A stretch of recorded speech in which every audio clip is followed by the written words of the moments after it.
Oh, bright and sunshiny. Look at that blazing back there. Walking, thinking, talking. A shorter blurb. I've got some longer videos over on YouTube. I'll leave the links in the comments. I'm posting about bullying and harassment, discrimination, and specifically a sector I've been engaged in a long time, higher education. It's looking like it might be one of the worst in the country. Experiences of men and women, marginalized identities, those with disability, high levels, almost double the national average in many cases for other sectors in higher education. 70% of people of that workforce age, so 18 to 60, interface with post-secondary and are going to. That number's projected to grow. All professionals pretty much are going to come through post-secondary. It's got a deep, dark issue.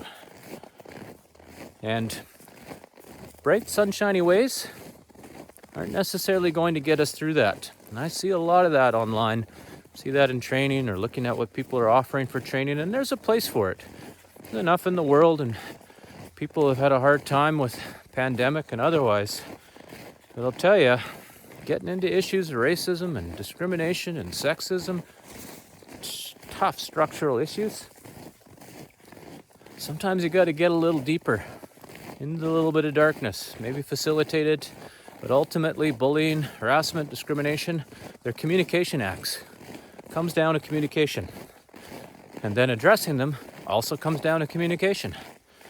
I see a lot of training that focuses on the policies, focuses on the training, and the training's about the definitions, and it gets theoretical.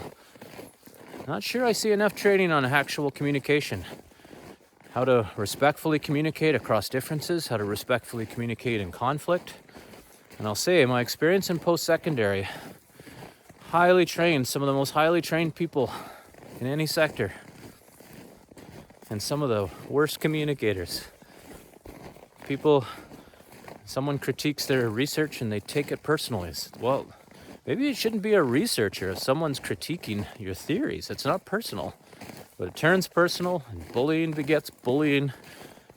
And ultimately, in behind all of that are people trying to communicate. Bullying is a form of communication. So what if we spent more time around interpersonal and intrapersonal, so the inside communication, supporting people to be more assertive in raising when they feel something inappropriate has gone on? Maybe it's not bullying. Maybe it's a manager just managing. But there's so much narrative around this, and people instantly jump to, well, that's bullying. Maybe it is, maybe it isn't. Maybe you're just being managed and you're uncomfortable. But are we supporting people in being able to communicate through that and get to the heart of the matter?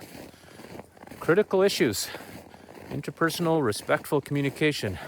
Maybe if we were doing training every month on that, working through it, trying out scenarios. Because the amount of theories that get instilled in people, I spent 5 years doing a doctorate degree in education, and I can tell you that most of the theoretical aspects of that were shit. It was the work that I ended up making that degree do for me, the research that I chose to be able to engage in. I couldn't imagine if I'd been in a more prescriptive program. And I'm sure that that's a whole lot of other education experiences. So, what if we had a lot more courses on respectful communication, assertive communication, how to be able to work through challenging scenarios, how to be able to share with someone and create a space that's safe but also challenging to be able to work through tough and challenging issues. A few of the things I'm thinking about as I'm walking along on a bright sunny day.